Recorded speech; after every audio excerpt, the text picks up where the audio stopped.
Welcome to the Purr Podcast, your favorite feline-focused podcast, where we dive into all things feline, medicine, surgery, behavior, and of course, a sprinkle of veterinary gossip along the way. I'm Dr. Ilona Rodan, feline fanatic, surgery nerd, and self-proclaimed lover of all things awkwardly cat-related.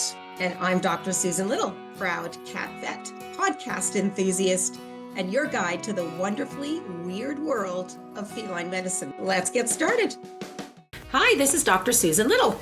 And this is Dr. Kelly St. Denis, and welcome to the Purr Podcast. Oh, Kelly, well done. Well done. All right. We get better with time, I think. We're like wine. We age well. Yes. Yeah, well done.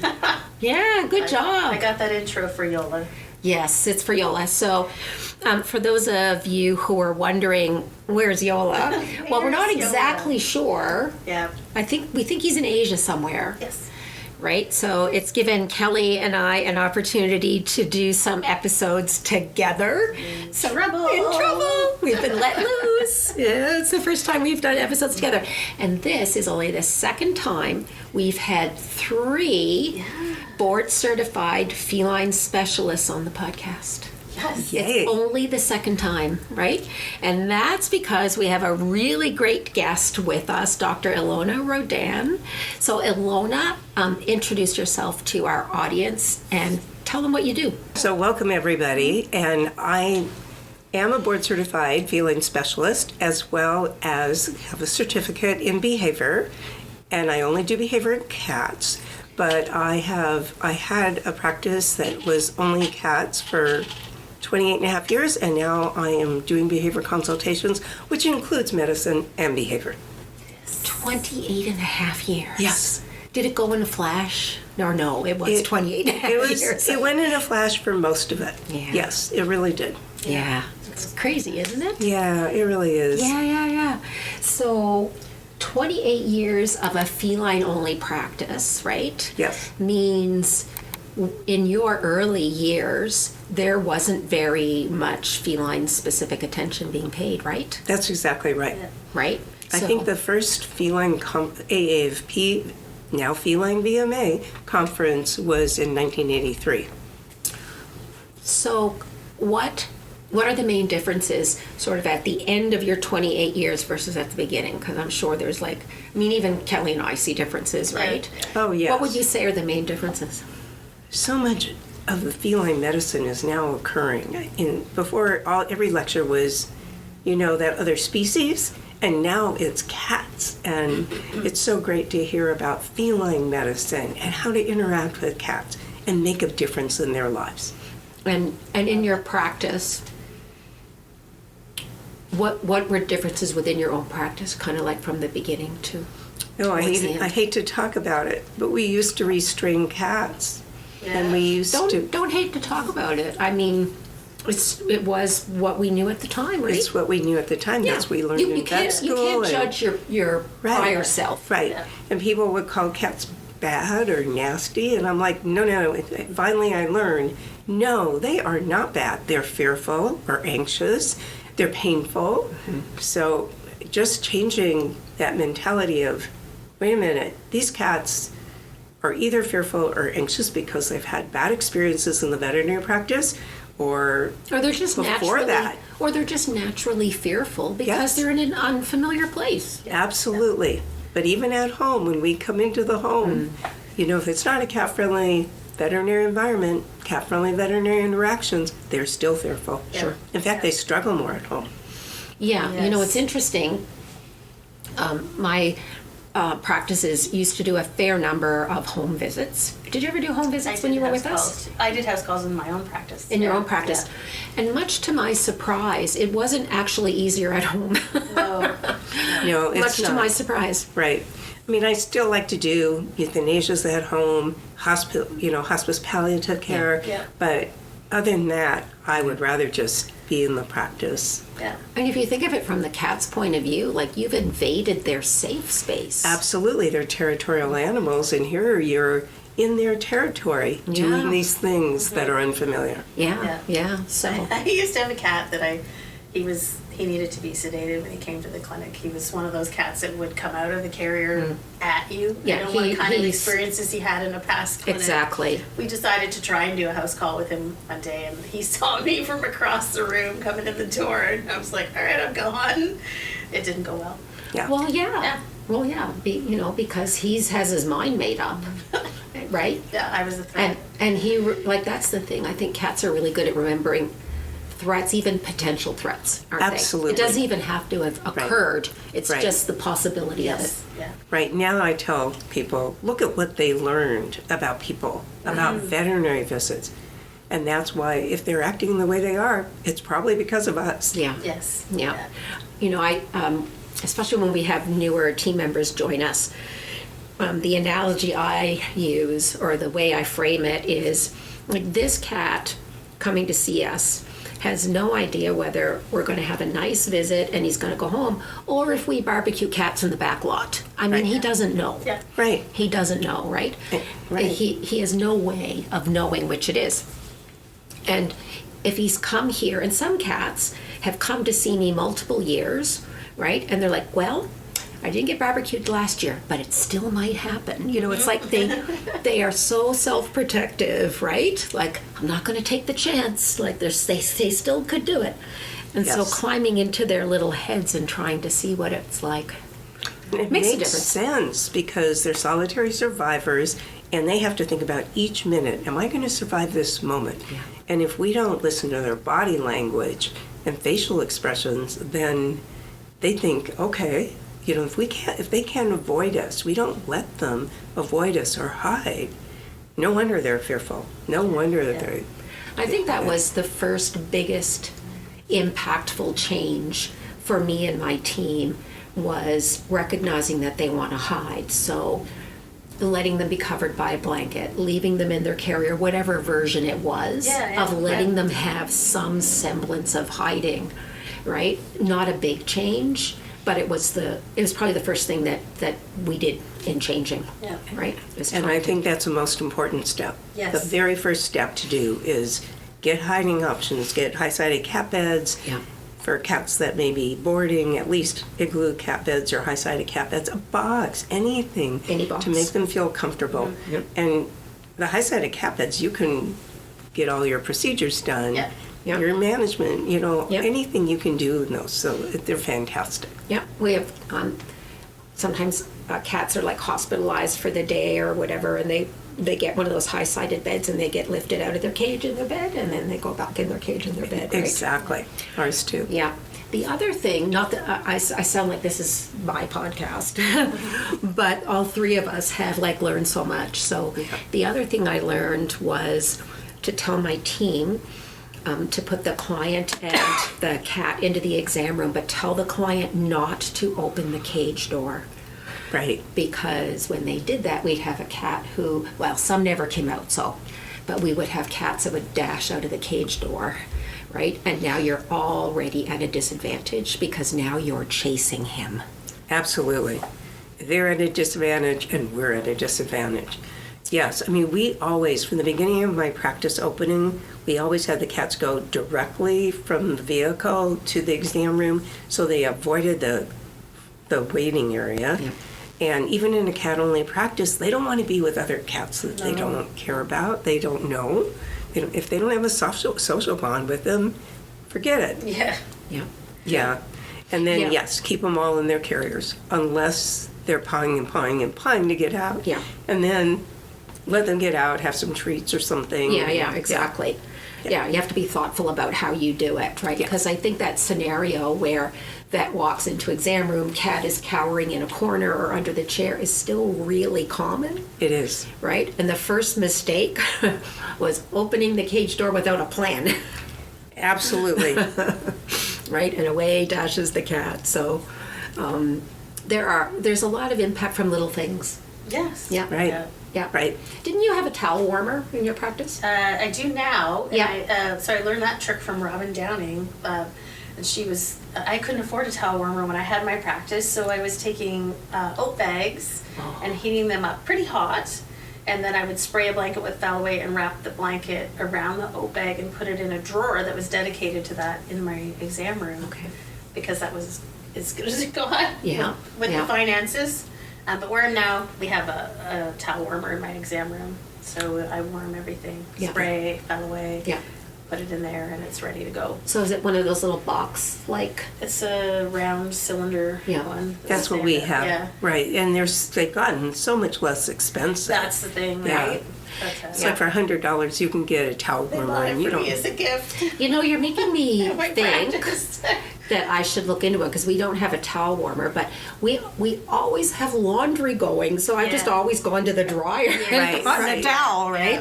Right. Right, but that but you have to leave the exam room to do that sometimes. So, yeah, I should look into. And the other thing is, if it's a purpose-built cat hospital, our consulting rooms are not very big generally, right? Yes. Yeah, so it's a matter of finding space. I found that when I started doing that after I heard about it through Robin, it was one of the things that changed my cats and the way they were interacting with me in practice the most dramatically. And I've often said this to people, like, if you come away from my cat-friendly lecture with just one thing to take away, start warming your blankets and spraying them with Fellaway, because even those cats that were higher fear level, higher intensity fear, when you put that blanket on them, you could just see them a little bit go and relax down on the table, like, okay, this is all right. Although I do have some patients that I have written in their file, no blankets. Okay. They Yes. don't like the blanket. Oh, thank you for saying that, Yeah. because I had one cat that was so terrified when a technician or veterinary assistant would bring a towel into the exam room. All of a sudden, that avoidance behavior, hiding in the corner, and that facial expressions, they would just change completely. And it's like, something, Right. they have an avoidance for Right. something that Well, happened they have a before. reason, right? Yeah. Exactly. Yeah. And it might have been in my early years of practice, as far as I know. But now we have something in the pop-up saying, in the computer pop-up, no towels for this cat. Yes, and that particular cat, the caregiver always reminds me, because I sometimes don't see the pop-up, which I should. She'll be like, "Remember, no blankets for her." So they know. Yeah. I've got them all well trained. I always say, if you think of something that I'm doing or about to do that's not good from last time, just say so. It is important to leave like a note for the next vet though that sees the cat, right? Yeah. Yes. And for myself. Yes, that's Like just from one year to Absolutely. the next. I'm seeing cats this year that I saw Yeah. last year, and I have whole notes on what happened with them, how they were, what they liked, what they didn't like. I I do think too. Yeah. I think that's an important part of your medical record, and so we use a template in our system. You're making me think. I'm going to go back and add a section for like cat interactions. Yeah, I or call it cat-friendly Right. interactions. Yeah. I think Exactly. I think I'll try adding it to our template, so it'll just prompt you, right? Right. And we have, what's your cat fearful of? At home, like this noise, Oh yeah, yeah. strangers, and then the carrier, Yeah. the car ride, Yeah. and the veterinary practice. Yeah. So we already know that, and then we love to put in coccygeal vein for blood pressure, semi-lateral Yeah. positioning Yeah. for medial saphenous, Exactly. and, Use and saphenous, not cystotaxis. Yes. Yes. Yeah. Yeah. All Yeah. of those things. Right. Yeah, that's good. I think I'll add it in just, because when you're busy, it's easy to like forget some things, Oh, of right, course. on certain days. So it'll be a nice prompt, I think, right? We have a lot of Yeah. triggers in the practice I'm in because it's a cat-dog practice. So sometimes if something happens and a cat's emotions change, I will write down in the file something happened, the dog was barking out of the room, or there was a commotion. So there's a lot of things that happen in a cat-dog practice that we often don't think about as people who work primarily in all cats. Right. That really trigger those patients to the point where I talked to you about this, that we had to move our cat exam room away from one area of the practice, which was supposed to be a cat only room, but it was close to the treatment area, to another area of the building where it's a lot quieter. Right. And it's made a huge difference. Huge difference to the cats and me. Yeah, I bet it has. That's such a good point, because in our old practice we had 5 exam rooms, and 2 of them were right across from the lab. So the centrifuge would go, and you could just see the cat startle. Yeah. And I'm like, we're not doing this again. Yeah. Yeah. Yeah. Yeah. Sometimes you learn things after the fact, though, Yes, right? yes. Learn from trial Yeah. and I error. mean, none of us have even if you're like redesigning or building, none of us like do it perfect right out of the gate. I don't think, right? Oh, right. I mean, so I was talking to Kelly earlier today that we used to do boarding, in one of our practices. And at the time we set it up the way people set up boarding, and now, I look back at it and I know it's really not well done. But cats are so adaptable, right? Like, I think what fools some practices who maybe don't have ideal, let's say boarding, because they're not usually sick cats, right? If they do boarding, is that there are some cats who are just so adaptable. Like, they're quite happy no matter where they are, and that fools you, doesn't it? Right. It makes you see them and not see the ones who are struggling. Right. And then you start to say, well, why aren't you nice like those cats? Exactly. Well, that cat was well socialized. Exactly. It had, friendly parents that were used to people. Yeah. So I think it really fools you. Right. Mm-hmm. Yeah. When you had your practice, you had your exam room set up a certain way that was cat friendly. Yes. You want to tell us a little bit about what you were designing to do there? Absolutely. So what we wanted to do is have the cat only be in the exam room, never up front or in back, because in back is the worst place they can be. There's so much noise, other smells, smells of other animals and everything else. So we'd have a lab caddy, so we would just bring in all the lab supplies because we didn't have enough room in the room. Yeah. So when we came in, the lab caddy came in, the hiding options came in, and towels. And unless we also have towels in the exam room. But just setting everything up in advance so that we're not going in and out, because that's the worst. Okay, we're moving. Cats, their vision, it's about hunting. Things are moving back and forth, or else other people are making them fearful with the movement and the noise of going back and forth. So just having everything set up in the exam room so you don't have to go anywhere. It's more efficient. It's good for the cat, and it's good for you. Yeah, that's really true. The style of taking the cat from, or whatever the pet is, right? It's not specific to cats. Considering the exam room is only for exams, right? And if you need even to take blood work, you take the cat out of that space, or the D word or whatever it is, right? Yeah. And you take it to a different space because you do those things in that space. And so, depending on how long, let's say, your techs or your vets have been in practice, they're very comfortable, right, with exams are here and blood draws and so on are in a different space. So what's your advice to try to get the technicians and whatnot? Because what's the barrier is I have to do it in front of the owner. So what's your advice to help? This is what I struggle with, right? Because they've learned, and we all learn a tool, we all learn a process in a certain environment, and it can throw you off if you're... Sure. Yeah. Right. And that's exactly true. I mean, you're not going to take a new technician who's just graduated from technical school and say, okay, I want you to go in the exam room and get diagnostics. Yeah. I mean, that's inhumane. So, I mean, you start with cats that are boarding, and we have a lot of medical boarding. Sure. And so they need some diagnostics, they need some management. Sure. So you start with those cats, but we even start with anesthetized cats for, at least when they're sedated, before you give the isoflurane, we're already doing cystos on those cats. So they can have the cysto done at that time. Yeah. They can have other things done at that time. And is this in the exam room, like this is in pre-surgical. This is the surgical area already. Okay. So these new technicians are learning on anesthetized cats first, then boarding cats or hospitalized cats. But they only get two chances, and it's time for another person because it's not fair to the cat. And then once they're comfortable, start with the blood pressure. Mm-hmm. Blood pressure is easier. But the thing that I found is I thought, oh, this is going to be terrible. This is going to be so hard on my technicians. And they're like, we're part of the team now. They're like, wow, you couldn't draw blood from a cat? That's the hardest thing. I can't believe you can draw blood from a cat. So now the esteem of the technicians in my practice is way up here. And then they collect urine, and sometimes the clients will go, well, aren't you going to do the collect the lab samples? And they said, we just did. Yeah, that's awesome. Yeah.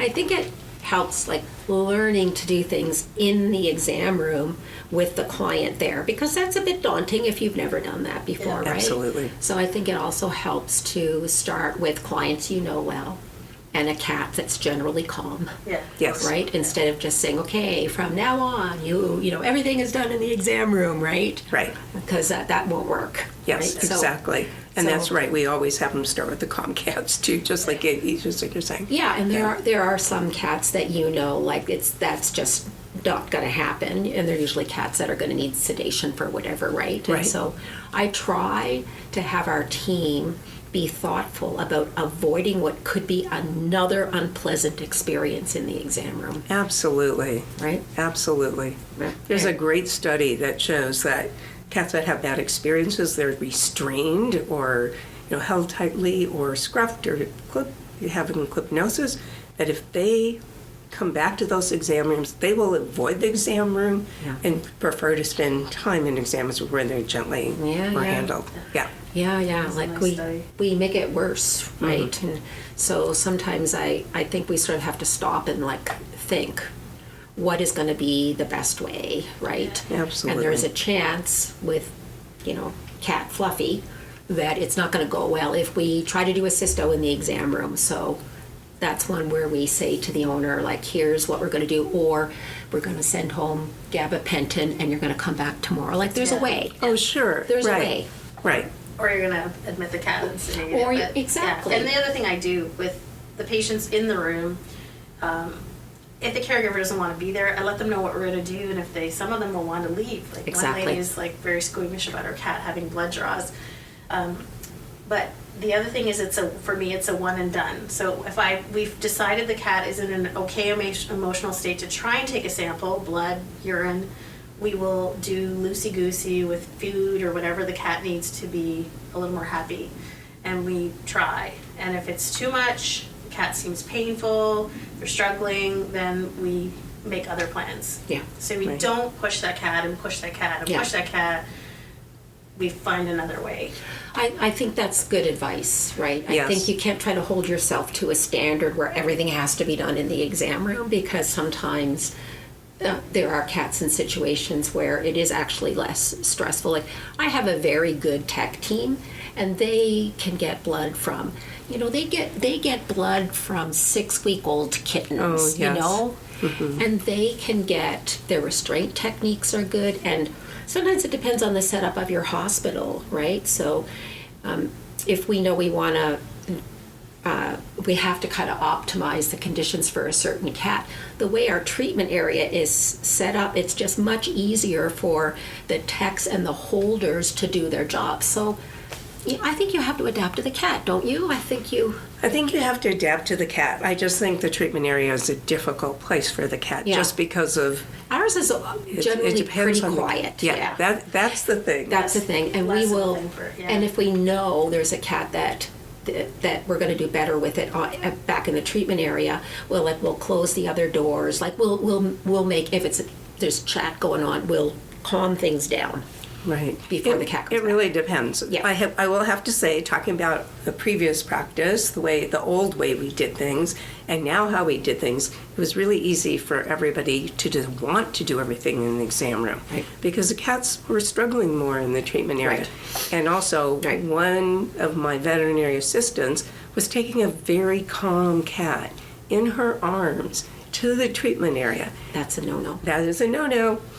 And so, no wonder that we learned, you never do that. You never do that. And That's how you get a cat stuck in the ceiling tiles. In yeah, your, well, this was even a worse situation because this cat heard a noise, there was a loud noise, and the cat jumped and went across her face and onto her scalp, and we had to send her to the ER. Oh, that's bad. Yeah, it's bad. So everybody said, okay, we'll go ahead and do everything in the exam rooms from now on. In our new practice, we don't have a treatment area. Right. I love it. Yeah, and then in my practice where I'm at now, I can't take a cat to the treatment area because there's inevitably at least one of those other species Yes. hanging around in there. Yep, right. And one of the things I found with COVID, there was a positive thing with COVID in veterinary clinics in that we train people to wait in their car, so we don't have to necessarily have them come and wait in the waiting area. They're used to waiting in their car and coming right to the exam room. Now they get to come in with the cat. That's a good But thing. the downside I've found, and I've learned in the practice I'm in, is that everyone got used to the owner wasn't in with the D or the cat, and they would just take that animal to the back and do everything they need to do with that animal with their team. Well, there's one over here and one over here and an animal over here, so the place is like just chaotic. And I found that they're still doing that. Like, so they'll go into an exam room with the with the owner, and they'll see the animal, and then they, not so much with the cats, but they bring the other species to the back to do the vaccine. Or if the dog's a little wiggly, they bring them to the back. If they need a blood draw, they bring them to the back. And I'm like, the same thing would apply to your dogs. Is that, sorry, I said it. You really want to keep them out with the caregiver if you can, and not bring them to that chaotic area, because it is chaotic. It's chaotic and it doesn't make sense. I mean, I worked with that other species for 6 years, and I used to do heartworm, draw heartworm tests and stuff, just doing it in the exam room with the caregiver. I just did everything all by myself. And so I think it's easier. You want that team support. And and you either have to go get the team support and bring it back to you, which is what I do to bring them to the cat in the room, or you have to bring the animal back to get that team support. Right. And it's not ideal for the animal necessarily. It isn't, but I also think we have to recognize that there's all kinds of different teams. There's all kinds of different hospital buildings and plans, right? Right. And you can make things better even to a small degree, no matter what. Oh, yeah. Absolutely. Right? Like maybe for whatever reason, you still have to move cats out of one area to another. There's still things you can do. Oh, sure. There A still covered is. carrier? Covered carrier. In one clinic I recommended, they had like 2 hospital rooms. They really only used one. And I said, well, why don't you turn the other one into the room where any cat procedures are done? Because you're in there, it's quiet, you close the nothing door. else going on. Why don't Exactly. we do that, right? I had a practice that I was consulting in the same thing. Yeah. I'm like, wait a minute. What's with this room? Not This using is it. another pre-surgical room right here. I'll take it. Yep. Well, that's what happened with my cat room, because I was in a designated cat room that was off the treatment area, which was far too noisy in the back and chaotic area that they used to use. And I could see my cat patients startling with every noise. They had a shower and easy grooming, and they don't use it anymore. And really, so I just took over when I moved. Good. That's the way to go. There you go, yeah. So like, probably like you, Ilona, I've done consulting for a couple of vet schools, like two, Yes. right? And one of the areas I find where it's the most difficult is in the ICU, right? That's difficult. That's the most difficult, right?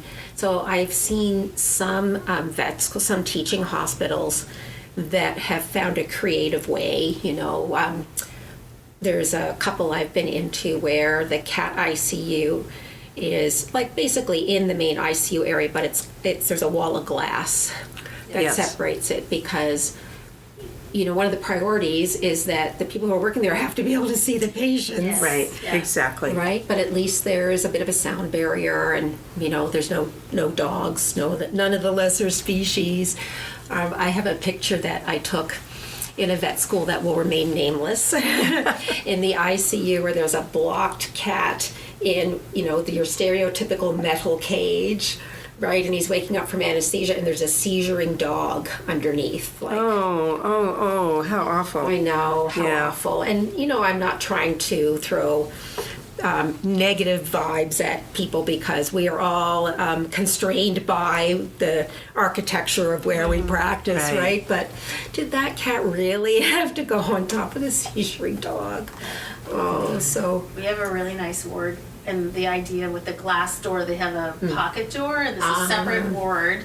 They also have a camera, so you can see all the cats even from home, but the door is see-through at the top, but it's frosted at the bottom so Yes. that the cats can't see any of the other animals that are walking around the treatment area. I was So just that's going to really mention well that. thought out. That's really Yeah. well done. Yeah. I mean, Yeah. the other thing is if you don't have frosted glass, at least have half a cover on, Yeah. not the whole there are carrier cling covered. films you can put on Cage covered. Yeah. glass now. Yes.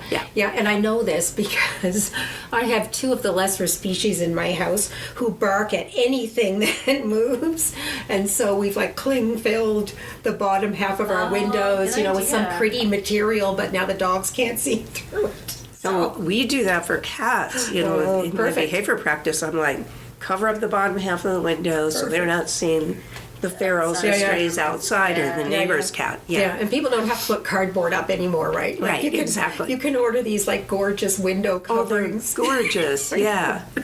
I know. So we've come a long way. Yes. They sure have. And you mentioned other cats and other cats being stressed. So one of the other things I hope we get to talk to you about either this week or when you come back Well, might be We're- talking about inner cat tension. Yes. All right. So we're unfortunately out of time for this episode. Time goes fast when you sure get does. 3 cat specialists so talking exciting. cat, Yeah. right? It goes fast. So, but we'll pick up again and when the second episode with Dr. Ilona Rodan comes out. So we will pick up and talk about inner cat tensions because that's a hot topic. I think everybody wants to know about that. Yes. So in the meantime, I'll remind everybody that you can learn more about our podcast and our episodes and our guests at our website, which is purrpodcast.net, and on social media, Dr. Kelly. At Purr Podcast. Yay! We're getting so good at this. I predict we don't need Yola. Oh, you're amazing. Thank you so much. It's been a pleasure. Thank you, and we can't wait to the next episode. Thanks, Ilona. Thank you. This is the Purr Podcast, where we talk cats, laugh a lot, and learn something new every episode. Together, we bring you the latest updates, surprising cases, expert interviews, and just a touch of chaos, because nothing with cats ever goes as planned. So whether you're a seasoned veterinary pro, a new grad, or you're just here for the cat puns, you've come to the right place.